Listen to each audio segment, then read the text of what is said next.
সরাসরি সম্প্রচারিত হচ্ছে, তাদেরকে আমি স্বাগত জানাই। এক নতুন বাংলাদেশের লক্ষ্যে ছাত্র জনতার অভ্যুত্থানের মাধ্যমে ১৫ বছরের ফ্যাসিবাদ সরকারের পতন হয়। অন্তর্বর্তী সরকার দায়িত্ব নেওয়ার পর থেকেই তাই সবচেয়ে বেশি আলোচনা রাষ্ট্র সংস্কার। এখন এই সংস্কার কিভাবে হবে, কারা করবে তা নিয়ে রাজনীতিবিদ থেকে শুরু করে সাধারণ মানুষ সবার মধ্যে চলছে আলোচনা। শনিবার রাজধানীতে centre for governance studies CGS এক সংলাপের আয়োজন করে, যেখানে অংশ নেন সুশীল সমাজের প্রতিনিধি, অন্তর্বর্তী সরকারের উপদেষ্টা, আইন বিশেষজ্ঞ, সাংবাদিক, শিক্ষক ও রাজনৈতিক বিশ্লেষকরা। বক্তারা এ সময় স্পষ্ট করেন, সংস্কারের জন্য সরকার ও জনগণের সমন্বয় দরকার। বলেন, সরকারের দুর্বলতা দূর করতে রাজনৈতিক দলগুলোর সাথে আলোচনার বিকল্প নেই।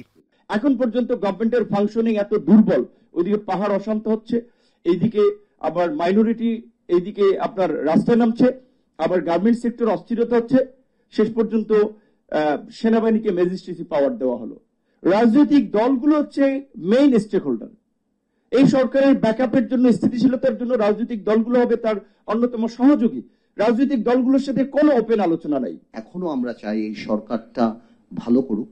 আমি ওরকম বলবো না যে এই সরকার যত সময় লাগে তত সময় থাকুক, না, সেটা কোনো কথা হতে পারে না। এবং সরকারের আমাদেরকে বিশ্বাস করতে হবে, কারণ আপনি এমন কোন আইন বানাতে পারবেন না যে আইন আমরা পরিবর্তন করতে পারবো না। সো আমাদেরকে কিন্তু আপনাকে বিশ্বাস, পলিটিশিয়ান, আমি আমার কথা বলছি না, আমাদেরকে কিন্তু আপনারা বিশ্বাস করতেই হবে।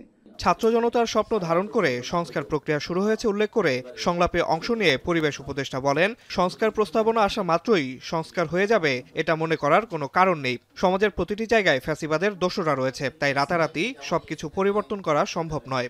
সমাজের প্রতিটা জায়গায় যখন ফ্যাসিজমের দোসররা একেবারে গ্রথিত অবস্থায় আছে, সেখানে ওভারনাইট সবকিছু টান দিয়ে চেঞ্জ করে দেওয়াটা সম্ভব। সংস্কার করা সম্ভব, নিয়মে কাগজে সংস্কার করা সম্ভব। এখনো বাংলাদেশে যে আইন কানুন ছিল, সেই আইন কানুনগুলো যদি জনস্বার্থে মানা হতো, জনস্বার্থে ব্যাখ্যা হতো, জনস্বার্থে প্রয়োগ হতো, তাহলে হয়তো এই অসহায়ত্বের মধ্যে আমরা পড়তাম না।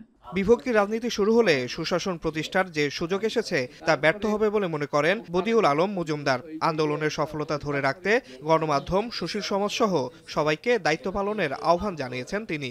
আমরা বিভক্তির রাজনীতি যদি করি, অন্তর্ভুক্তি করণের পরিবর্তে আমরা যদি একত্রে কাজ না করি, অবশ্যই আমাদেরকে দায়বদ্ধ করতে হবে যারা ক্ষমতা আছে। আমরা একে অপরকে একে ব্যবহার করে অন্যের বিরুদ্ধে আমরা টেনে নামানোর যে প্রচেষ্টা, এই প্রচেষ্টার থেকে যদি উঠতে না পারি, তাহলে কিন্তু আমাদের এই সম্ভাবনাও কিন্তু বাস্তবে রূপায়িত হবে না। অনুষ্ঠানে বক্তারা সরকারের অবস্থান সম্পর্কে স্বচ্ছতা নিশ্চিত করতে রাজনৈতিক নেতৃবৃন্দের সাথে সংলাপের আহ্বান জানান।